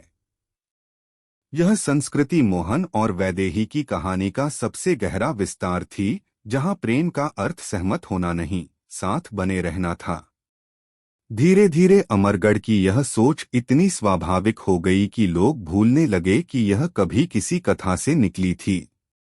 यही उसकी सबसे बड़ी सफलता थी। जब मूल्य याद दिलाने की चीज न रहकर आदत बन जाए, तब वे टिकते हैं। बच्चों ने मोहन का नाम सुना था, पर वे उससे ज्यादा उस व्यवहार को जानते थे जहां ताकत दिखाने से पहले हाथ बढ़ाया जाता है। उन्होंने वैदेही का नाम पढ़ा था, पर उससे ज्यादा उस दृष्टि को जिया जहां निर्णय लेते समय सबसे पीछे खड़े व्यक्ति को पहले देखा जाता है। कभी कभी कोई बाहरी व्यक्ति पूछता कि इस सब का केंद्र क्या है, कोई नियम, कोई पुस्तक, कोई प्रतीक।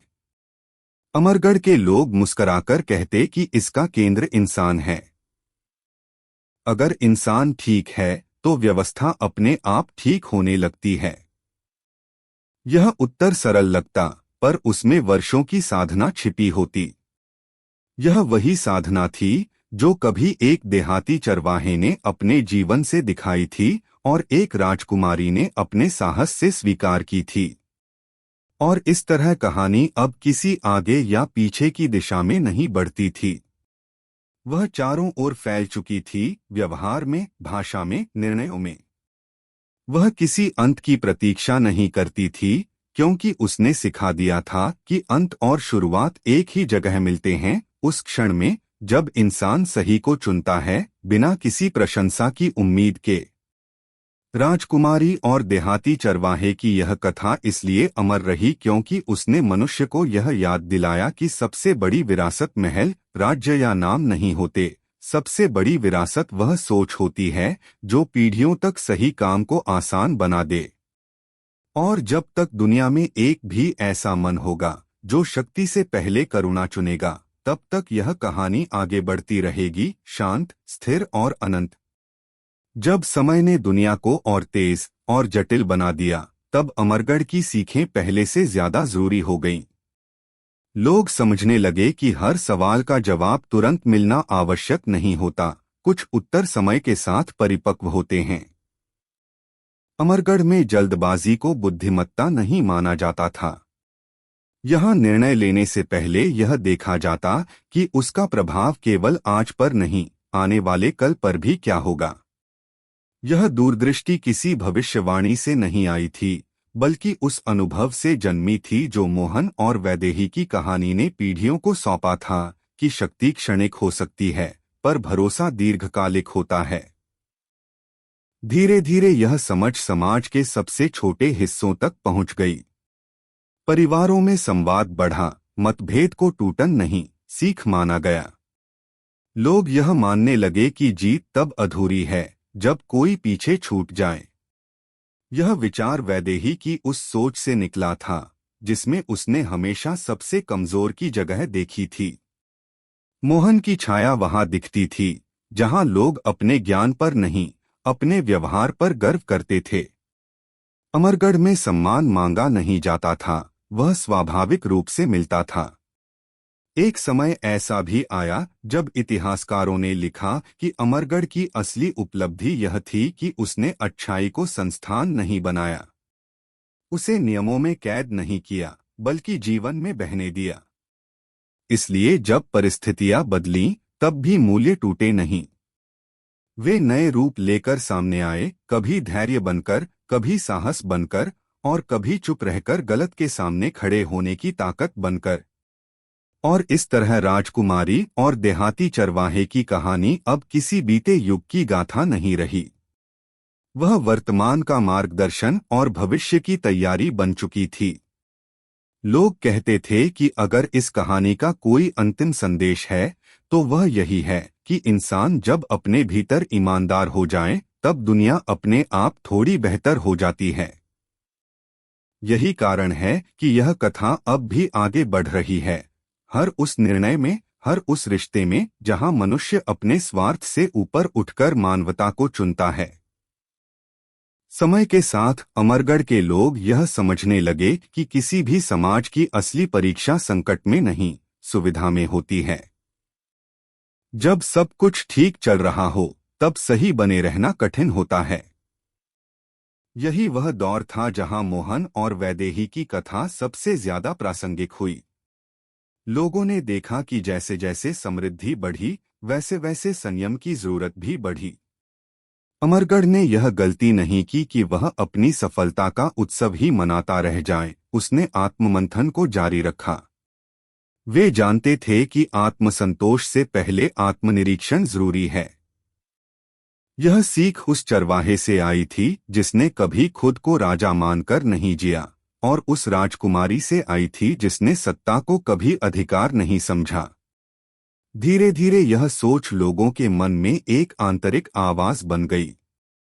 जब कोई अनुचित लाभ लेने का अवसर आता, तो वही आवाज पूछती, क्या यह सही है? और अक्सर यही प्रश्न निर्णय बदल देता। अमरगढ़ में नैतिकता कोई ऊंची आदर्श दीवार नहीं थी, बल्कि रोज के रास्ते पर रखा हुआ एक पत्थर था, जिस पर पैर रखते समय इंसान खुद संतुलन बना लेता था। लोग कहते थे कि यही मोहन की असली बांसुरी है, जो बाहर नहीं, भीतर बजती है। पीढ़ियां बदलीं, चेहरे बदले, पर यह आंतरिक अनुशासन बना रहा। अमरगढ़ में नेतृत्व अब किसी व्यक्ति का नाम नहीं होता था, बल्कि एक प्रक्रिया होती थी। जो भी आगे आता, वह जानता था कि उसे विरासत में सिंहासन नहीं, भरोसा मिला है। वैदेही की दृष्टि वहां जीवित रहती थी, जहां हर नई योजना से पहले यह देखा जाता कि उससे सबसे शांत आवाज वाले व्यक्ति पर क्या असर पड़ेगा। इस संवेदनशीलता ने समाज को नरम नहीं, बल्कि संतुलित बनाया। कभी कभी किसी युवा के मन में प्रश्न उठता कि क्या यह रास्ता बहुत धीमा नहीं है? तब बुजुर्ग मुस्कुराकर कहते कि तेज रास्ते मंजिल तक जल्दी पहुंचा सकते हैं, पर गलत दिशा में भी ले जा सकते हैं। अमरगढ़ ने दिशा को गति से ऊपर रखा था। यही कारण था कि जब बाहरी दुनिया बार बार टूटकर खुद को जोड़ रही थी, तब यह समाज बिना टूटे आगे बढ़ता रहा। यह निरंतरता किसी चमत्कार से नहीं, बल्कि रोज चुनी गई ईमानदारी से बनी थी। और इस तरह राजकुमारी और देहाती चरवाहे की कथा अब किसी कथा की तरह नहीं चल रही थी। वह समय के साथ मनुष्य के स्वभाव में ढल चुकी थी। वह हर उस क्षण में जिंदा थी जब कोई इंसान ताकत होते हुए भी नम्र रहता है, ज्ञान होते हुए भी सुनता है, और प्रेम करते हुए भी जिम्मेदारी नहीं भूलता। कहानी आगे इसलिए बढ़ती रही क्योंकि उसने इंसान को यह सिखाया कि सबसे बड़ा परिवर्तन बाहर नहीं, भीतर होता है, और जब भीतर बदल जाता है, तब इतिहास अपने आप नई दिशा ले लेता है। समय ने जब दुनिया को नए मोड़ों पर ला खड़ा किया, तब अमरगढ़ की यह विरासत किसी नियम पुस्तक की तरह नहीं, बल्कि दिशासूचक की तरह काम आई। लोग समझ गए थे कि हर युग अपने साथ नए सवाल लाता है, पर जवाबों की ईमानदारी पुरानी ही रहती है। इसलिए यहाँ बहसें जीतने के लिए नहीं, समझने के लिए होती थीं। कोई भी निर्णय तब तक पूरा नहीं माना जाता जब तक यह न देख लिया जाए कि वह सबसे चुप व्यक्ति को भी सुरक्षित महसूस कराता है या नहीं। यह संवेदना वैदेही की दूरदृष्टि से आई थी और यह धैर्य मोहन की सादगी से। दोनों मिलकर समाज के भीतर एक ऐसी लय बना चुके थे जिसमें तेजी और ठहराव साथ साथ चलते थे। धीरे धीरे अमरगढ़ के लोग यह भी सीखने लगे कि स्मृति का बोझ उठाना नहीं, उससे सीख लेना जरूरी है। वे अतीत को पूजा नहीं करते थे, पर अनदेखा भी नहीं करते थे। उत्सवों में वे महल की कहानी नहीं सुनाते, बल्कि उस झील की याद दिलाते जहां पहली बार किसी ने बिना नाम पूछे किसी की बात सुनी थी। बच्चे जब यह सुनते तो उन्हें समझाया जाता कि बदलाव हमेशा बड़े मंच से शुरू नहीं होता, कई बार वह एक शांत बातचीत से जन्म लेता है। यही समझ उन्हें अपने जीवन में छोटे पर सही कदम उठाने की हिम्मत देती थी। और इस तरह यह कथा समय के साथ और भी सरल होती गई, इतनी सरल कि वह दिखना बंद हो गई, पर महसूस होना नहीं। वह लोगों की आदतों में थी, कतार में खड़े होने के धैर्य में, असहमति में सम्मान में और सफलता में विनम्रता में। राजकुमारी और देहाती चरवाहे की कहानी इसलिए आगे बढ़ती रही क्योंकि उसने किसी से महान बनने को नहीं कहा, उसने बस इंसान बने रहने की याद दिलाई। और जब तक दुनिया में कोई भी व्यक्ति इस याद को थामे रखेगा, तब तक यह कहानी हर नए दिन के साथ आगे बढ़ती रहेगी, शांत, स्थिर और बिना अंत के। समय के और आगे बढ़ने पर अमरगढ़ ने यह भी सीखा कि सही रास्ते पर टिके रहना उतना ही जरूरी है जितना उसे चुनना। यहाँ लोग जानते थे कि हर पीढ़ी को अपनी अपनी परीक्षा देनी होती है। कभी यह परीक्षा सुविधाओं की होती, कभी भय की और कभी भीड़ के साथ बह जाने की। ऐसे समय में मोहन और वैदेही की कहानी किसी आदेश की तरह नहीं, बल्कि एक हल्की सी याद की तरह सामने आती, जो जोर से नहीं, भीतर से दिशा दिखाती। लोग कहते थे कि अगर किसी फैसले के बाद मन शांत न रहे तो समझो कहीं कुछ अनसुना रह गया है। धीरे धीरे यह समझ व्यक्तिगत जीवन के सूक्ष्म क्षणों में उतर गई। किसी दुकानदार का सही तौल करना, किसी शिक्षक का कमजोर छात्र के साथ धैर्य रखना, किसी अधिकारी का गलती स्वीकार करना, ये छोटे छोटे दृश्य ही इस कथा का सच्चा विस्तार थे। अमरगढ़ में अच्छाई कोई वीरता नहीं मानी जाती थी, वह सामान्य अपेक्षा थी। यही सामान्यता उसे टिकाऊ बनाती थी। मोहन की सादगी वहां दिखती थी, जहां लोग अपनी उपलब्धियों को हल्के से रखते थे। वैदेही की विवेकशीलता वहां, जहां निर्णयों में जल्दबाजी नहीं होती थी। एक समय आया जब अमरगढ़ के लोग खुद इस कहानी को कम सुनाने लगे। उन्हें लगा कि बार बार कहना शायद जरूरी नहीं, जब जीकर दिखाया जा सकता है। पर कहानी फिर भी चलती रही बिना शब्दों के। वह बच्चों की जिज्ञासा में थी, युवाओं की जिम्मेदारी में थी और बुजुर्गों की मौन मुस्कान में थी। यही मौन उसकी सबसे बड़ी आवाज बन गया। और इस तरह राजकुमारी और देहाती चरवाहे की कथा किसी अंत की ओर नहीं बढ़ी। वह हर उस दिन फिर से शुरू होती रही जब कोई इंसान अपने लाभ से पहले सही को चुनता है, अपने डर से पहले सच को और अपने नाम से पहले लोगों को। शायद यही कारण है कि यह कहानी जितनी आगे बढ़ती गई उतनी ही सरल होती गई, क्योंकि सच्चाई जब अपनाई जाए तो बोझ नहीं रहती, वह जीवन का स्वभाव बन जाती है। जब अमरगढ़ की सीमाओं के बाहर की दुनिया तेजी से बदलने लगी, तब भी यह नगर अपनी जड़ों से जुड़ा रहा। यहाँ के लोग समझ चुके थे कि परिवर्तन का विरोध करना बुद्धिमानी नहीं, पर बिना समझे अपनाना भी उतना ही खतरनाक है। इसलिए हर नई चीज को अपनाने से पहले यह देखा जाता कि वह मनुष्य को भीतर से जोड़ती है या तोड़ती है। यही संतुलन मोहन के जीवन से आया था, जिसने प्रकृति के साथ रहकर सीखा था कि जो जरूरत से ज्यादा है वह बोझ बन जाता है, और वैदेही से आया था जिसने सत्ता के बीच रहकर जाना था कि जो सुना न जाए वही सबसे ज्यादा टूटता है। धीरे धीरे अमरगढ़ उन जगहों में गिना जाने लगा जहां लोग सलाह लेने आते थे, पर यहाँ कोई उपदेश नहीं दिया जाता था। आगंतुकों को बस यह देखने दिया जाता कि लोग कैसे रहते हैं, कैसे मतभेद के बाद भी साथ बैठते हैं, कैसे निर्णय के बाद भी प्रश्न खुले रहते हैं, और कैसे सम्मान पद से नहीं आचरण से मिलता है। बहुतों को यह साधारण लगा, कुछ को यह कठिन भी लगा, क्योंकि सादगी निभाना सबसे मुश्किल होता है। पर जो समझ पाए वे अपने साथ यह एहसास लेकर लौटे कि सही समाज ऊंची दीवारों से नहीं गहरे भरोसे से बनता है। समय बीतने के साथ मोहन और वैदेही के नाम भी धीरे धीरे इतिहास की धुंध में घुलने लगे, पर उनके विचार लोगों की आदतों में और गहरे उतर गए। अब कोई यह नहीं पूछता था कि यह परंपरा किसने शुरू की, बस यह जाना जाता था कि इसे निभाना है। यही किसी भी विचार की सबसे बड़ी जीत होती है, जब उसका स्रोत भूल जाए पर उसका असर बना रहे। और इस तरह यह कहानी एक बार फिर नए रूप में आगे बढ़ी। अब यह किसी एक राज्य, किसी एक समय या किसी एक जोड़ी की नहीं रही। यह हर उस इंसान की कहानी बन गई जो शक्ति पाकर भी विनम्र रहता है, जो प्रेम में भी विवेक नहीं खोता, और जो आगे बढ़ते हुए पीछे छूटने वालों की ओर देखना नहीं भूलता। शायद इसी कारण यह कथा कभी समाप्त नहीं होती, क्योंकि जैसे ही कोई इसे जीता है वहीं से यह फिर शुरू हो जाती है।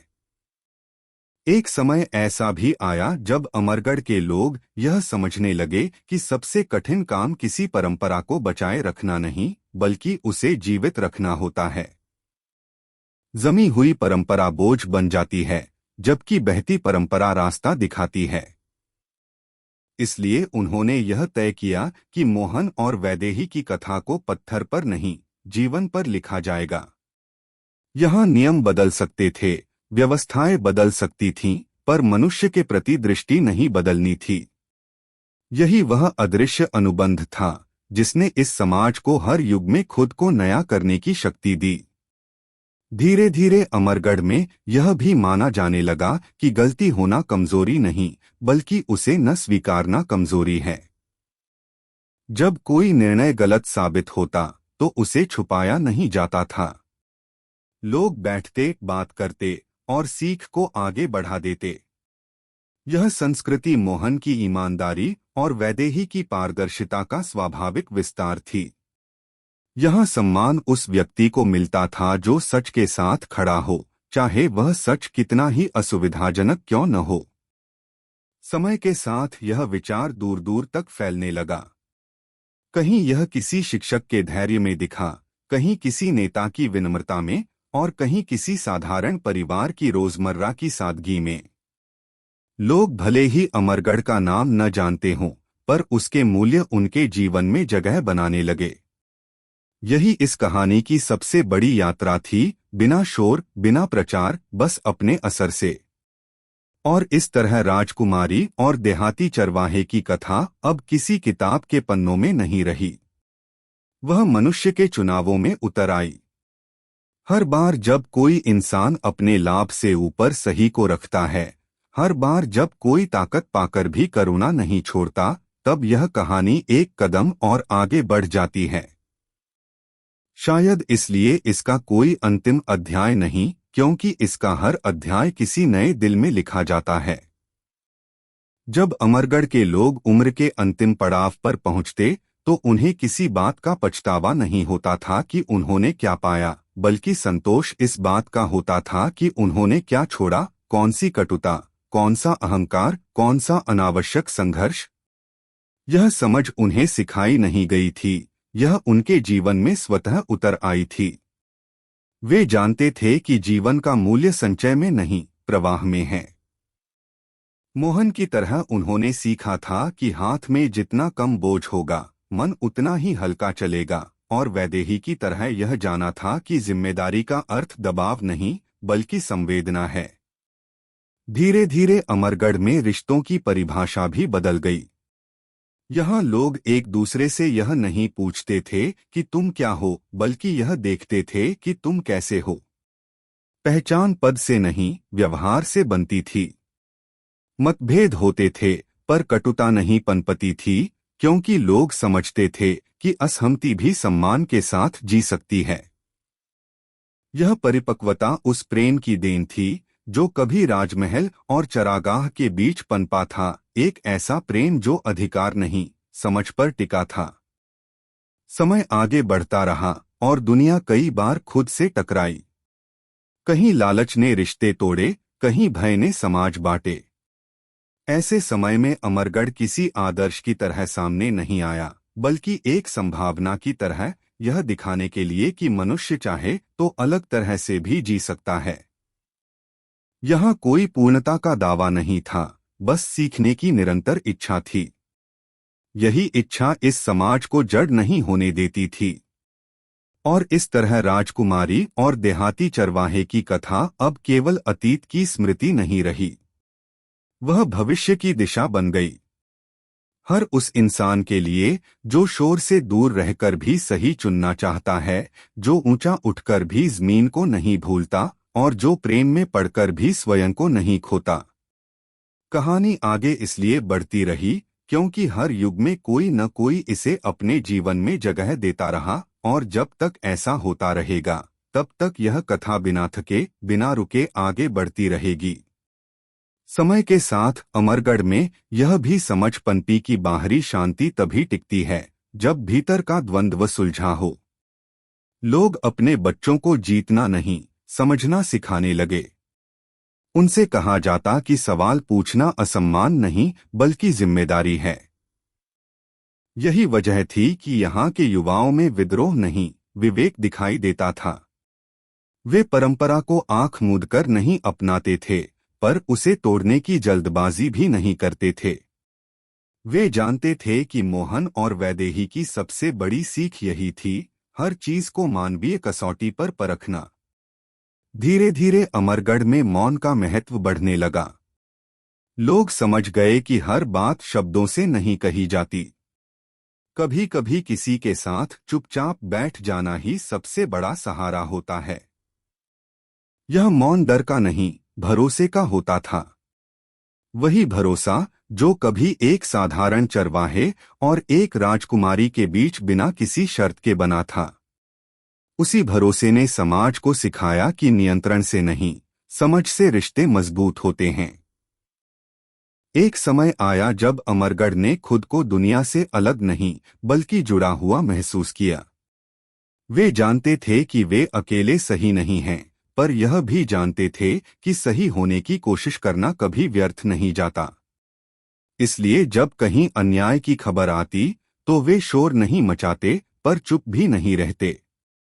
वे अपने तरीके से मदद करते, स्थिर, सम्मानजनक और बिना दिखावे के। यह व्यवहार उस प्रेम की परछाई था जिसमें दिखने से ज्यादा निभाना अहम था। और इस तरह यह कहानी और आगे बढ़ी, और भी शांत और भी गहरी।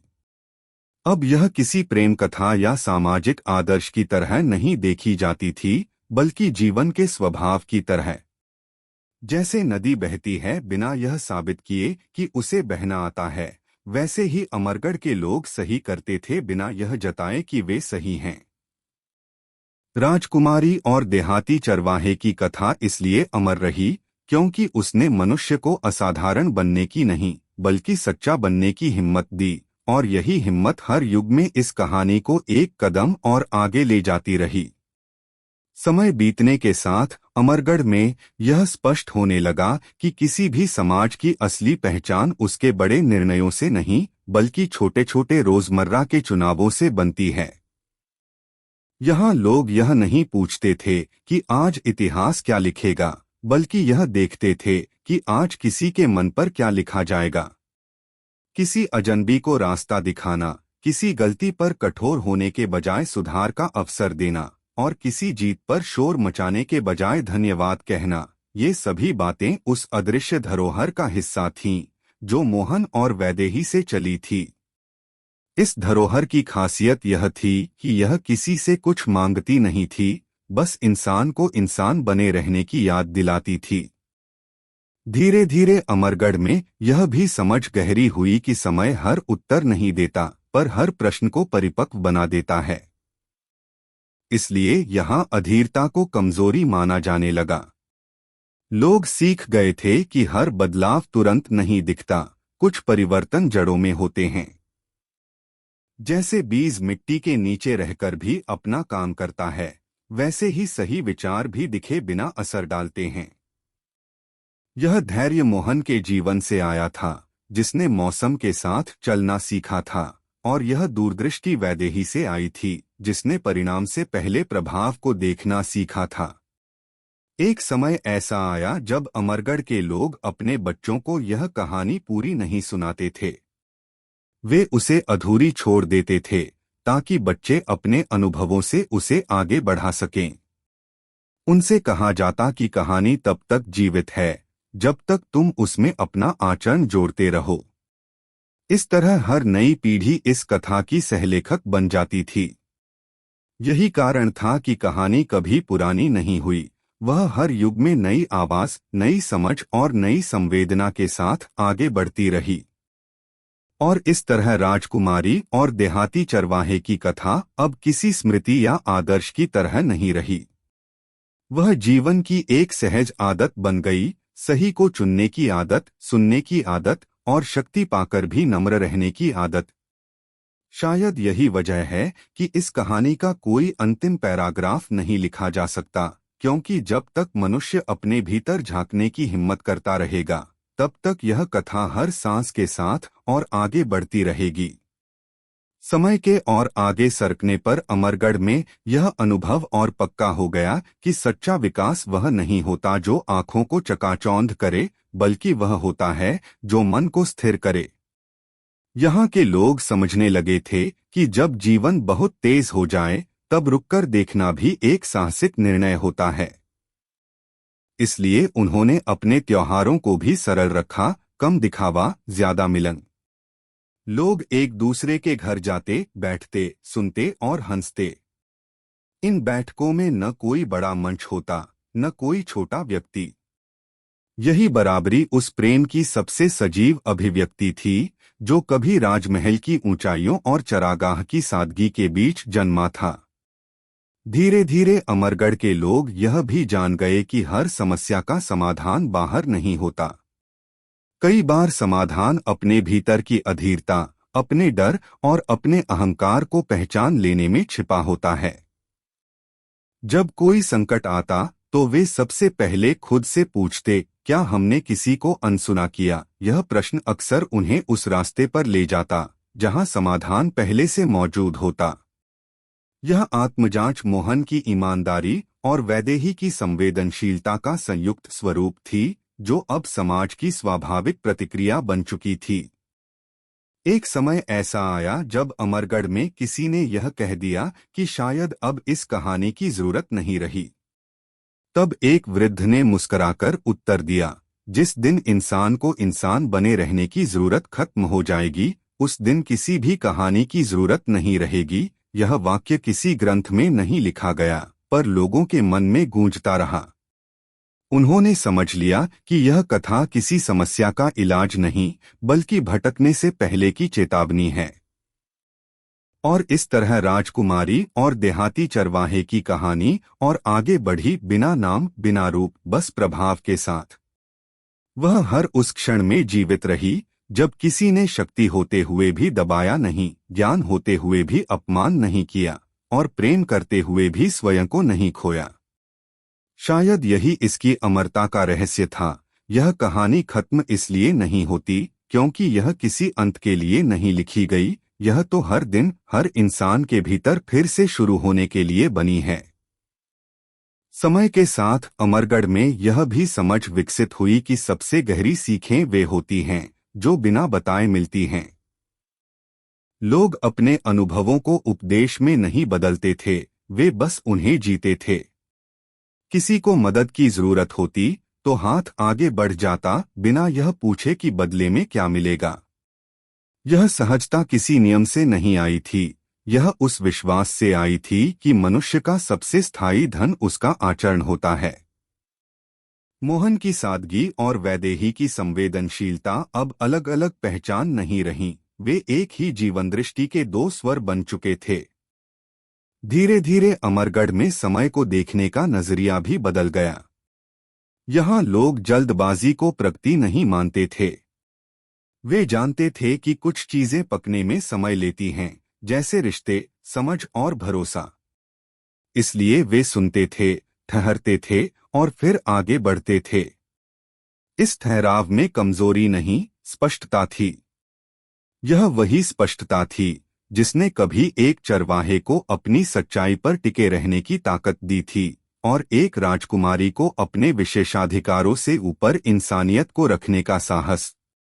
एक दिन किसी बच्चे ने पूछा कि क्या मोहन और वैदेही सच में थे या सिर्फ कहानी है। बुजुर्ग ने उत्तर दिया, अगर कोई विचार लोगों को बेहतर बना दे तो उससे ज्यादा सच और क्या हो सकता है। यह उत्तर किसी तर्क का नहीं, अनुभव का था। बच्चों ने इसे समझने में समय लिया, पर जब उन्होंने अपने जीवन में छोटे छोटे सही निर्णय लेने शुरू किए, तब वे भी इस कथा का हिस्सा बन गए, बिना जाने, बिना जताए। और इस तरह यह कहानी और आगे बढ़ती रही, शब्दों से परे, समय से परे। वह हर उस क्षण में जीवित रही जब किसी ने अपनी सुविधा से पहले सही को चुना, जब किसी ने सुनने को बोलने से ऊपर रखा और जब किसी ने प्रेम को अधिकार नहीं, जिम्मेदारी समझा। शायद यही कारण है कि इस कथा का कोई अंत नहीं लिखा जा सकता, क्योंकि जैसे ही कोई इंसान इसे अपने जीवन में उतारता है, वहीं से यह कहानी एक नई शुरुआत कर लेती है। समय के और आगे बहने पर अमरगढ़ के लोग यह समझने लगे कि किसी विचार की असली परीक्षा तब होती है जब उसे याद रखने की जरूरत ही न पड़े। यहाँ लोग अब मोहन और वैदेही का नाम कम लेते थे, पर उनके असर को हर दिन जीते थे। किसी सभा में जब कोई ऊंची आवाज उठती तो कोई न कोई शांति से कह देता, पहले सुन लेते हैं। यह एक वाक्य पूरे माहौल को बदल देता। किसी निर्णय में जब जल्दबाजी दिखती तो कोई ठहराव सुझा देता। यह ठहराव डर से नहीं, समझ से आता था। यही समझ इस कथा की सबसे गहरी जड़ बन चुकी थी। धीरे धीरे अमरगढ़ में यह भी महसूस किया जाने लगा कि शक्ति का सबसे सुंदर रूप वह होता है जो स्वयं को साबित करने की कोशिश नहीं करता। यह नेतृत्व अब सामने खड़े होकर नहीं, साथ चलकर किया जाता था। जो आगे था वह पीछे वालों की गति भी देखता था। यह संतुलन उस प्रेम की देन था जो कभी बराबरी पर खड़ा हुआ था, न ऊंचा न नीचा। लोग जानते थे कि अगर प्रेम में सम्मान न हो तो वह बोझ बन जाता है, और अगर सम्मान में करुणा न हो तो वह कठोर हो जाता है। अमरगढ़ ने दोनों को साथ रखना सीख लिया था। एक समय ऐसा भी आया जब कठिनाइयां बढ़ी, संसाधन कम हुए, विकल्प सीमित हुए, पर तब भी यह समाज टूटा नहीं। लोग समझ गए थे कि अभाव में इंसान का असली स्वरूप सामने आता है। यहाँ किसी ने जरूरत को हथियार नहीं बनाया, न ही कमजोरी को अवसर। बांटना मजबूरी नहीं थी, स्वभाव था। यह स्वभाव किसी नियम से नहीं, बल्कि वर्षों की समझ से बना था, वही समझ जो कभी एक चरवाहे की आंखों में और एक राजकुमारी के निर्णयों में झलकी थी। और इस तरह कहानी और आगे बढ़ी, और भी शांत, और भी गहरी। अब यह किसी उदाहरण की तरह नहीं, बल्कि जीवन की लय की तरह थी। जैसे सांस लेना सिखाया नहीं जाता, वैसे ही यहाँ सही करना सिखाया नहीं जाता था। लोग बस करते थे। राजकुमारी और देहाती चरवाहे की कथा इसलिए कभी समाप्त नहीं हुई, क्योंकि उसने मनुष्य को कुछ बनने की नहीं, बल्कि स्वयं होने की आजादी दी, और यही आजादी हर युग में इस कहानी को एक नया पैराग्राफ देती रही। समय के और आगे बढ़ते हुए अमरगढ़ ने यह अनुभव किया कि सबसे बड़ी परीक्षा बाहरी चुनौतियों की नहीं, बल्कि भीतर की समझ और ईमानदारी की होती है।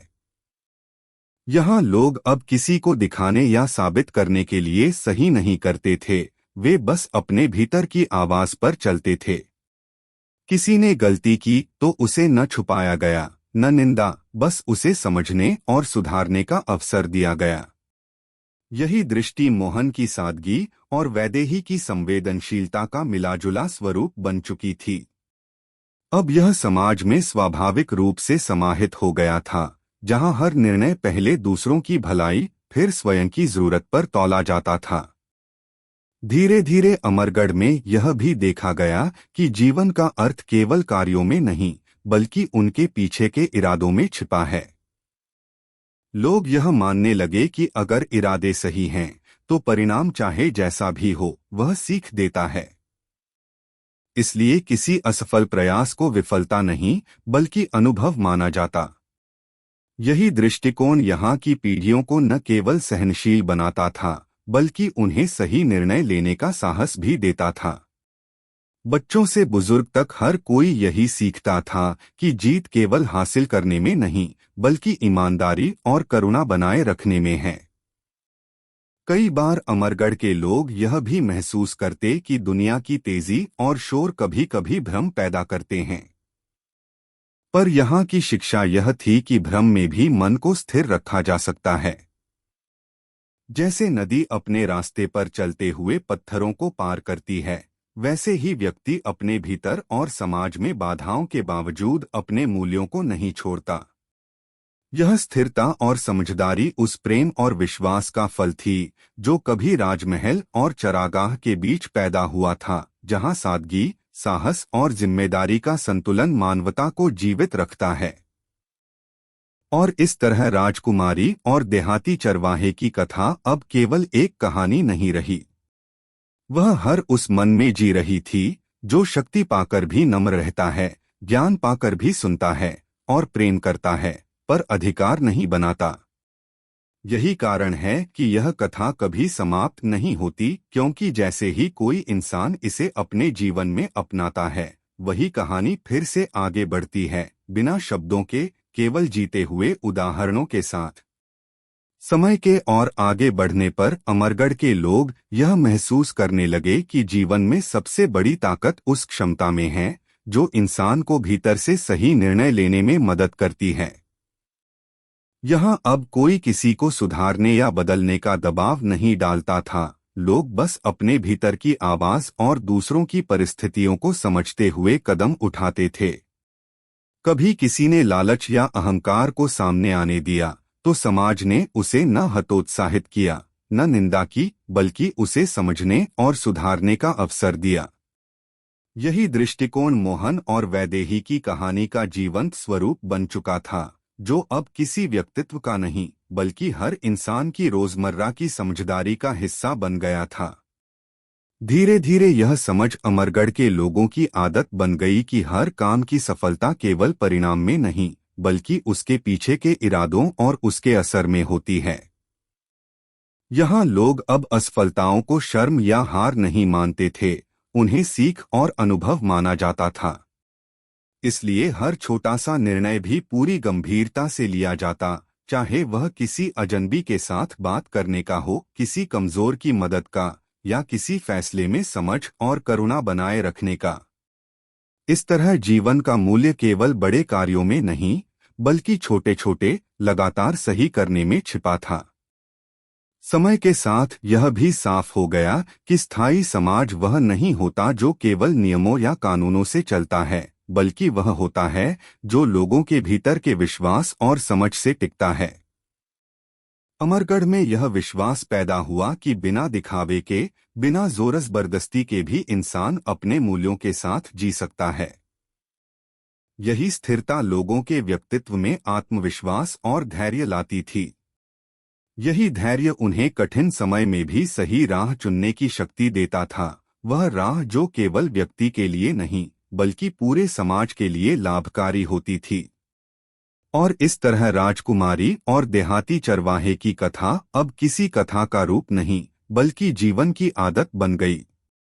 वह हर उस क्षण में जीवित रहती है जब कोई इंसान अपने स्वार्थ से ऊपर उठकर करुणा और समझ को चुनता है, जब कोई शक्ति पाकर भी नम्र रहता है और जब कोई प्रेम में गिरकर भी जिम्मेदारी को नहीं भूलता। यही वजह है कि यह कथा कभी समाप्त नहीं होती, क्योंकि यह केवल पढ़ने या सुनने की कहानी नहीं है। यह हर उस जीवन की कहानी है जो जीते हुए उदाहरणों के माध्यम से हर दिन फिर से आगे बढ़ती है। समय के और आगे बहने पर अमरगढ़ के लोग यह समझने लगे कि सबसे बड़ी ताकत केवल बाहरी संसाधनों में नहीं, बल्कि भीतर की समझ और धैर्य में निहित होती है। यहाँ लोग अब यह नहीं सोचते थे कि सही काम करना मुश्किल है या आसान, वे बस इसे अपने जीवन का हिस्सा मानते थे। किसी ने गलती की तो उसे फटकारने या दोष देने की बजाय उस अनुभव से सीखने की सलाह दी जाती। यही दृष्टि मोहन की सादगी और वैदेही की दूरदृष्टि का मिश्रण बन चुकी थी, जो अब समाज के हर व्यक्ति के व्यवहार में स्वतः झलकती थी। लोग समझते थे कि हर निर्णय का प्रभाव केवल एक इंसान पर नहीं, बल्कि पूरे समुदाय पर पड़ता है, इसलिए सोच समझकर कदम उठाना जरूरी है। धीरे धीरे यह भी स्पष्ट हो गया कि जीवन की असली परीक्षा केवल संकट में नहीं, बल्कि सुविधा और स्थिरता में होती है। जब परिस्थितियां आसान हो, तब सही बने रहना ही सबसे कठिन काम होता है। अमरगढ़ में लोग इस बात को समझ गए थे और इसे अपने दैनिक जीवन में लागू करते थे। वे बिना किसी दिखावे के, बिना किसी पुरस्कार की उम्मीद के, बस सही करने की आदत बनाते। यही आदत उनके रिश्तों में, उनके निर्णयों में, उनके संवादों में और उनके सोचने के तरीके में स्थिरता और गहराई लाती थी। समय के साथ यह सोच इतना गहरा हो गया कि अब यह किसी नियम या उपदेश के रूप में नहीं, बल्कि जीवन का स्वाभाविक हिस्सा बन गई। लोग अपने बच्चों को मोहन और वैदेही की कथा को केवल सुनाने की बजाय अनुभव करने देते। वे उन्हें छोटे छोटे निर्णय लेने देते, छोटे छोटे अनुभव बनाने देते, ताकि वे स्वयं समझें कि शक्ति, प्रेम और विवेक का असली अर्थ क्या होता है। इस तरह हर नई पीढ़ी इस कथा की सहलेखक बन गई और कहानी अपने आप में निरंतरता पा गई। और इस प्रकार राजकुमारी और देहाती चरवाहे की कथा अब केवल एक पुरानी कहानी नहीं रही। वह हर उस क्षण में जीवित रहती है जब कोई इंसान अपने स्वार्थ से ऊपर उठकर सही को चुनता है, जब कोई सुनने को बोलने से ऊपर रखता है और जब कोई प्रेम करता है पर अधिकार नहीं बनाता। यही वजह है कि यह कथा कभी समाप्त नहीं होती, क्योंकि यह केवल पढ़ने या सुनने की कहानी नहीं है। यह हर उस जीवन की कहानी है जो हर नए दिन में फिर से अपने आप को आगे बढ़ाती है, स्थिर, शांत और अनंत।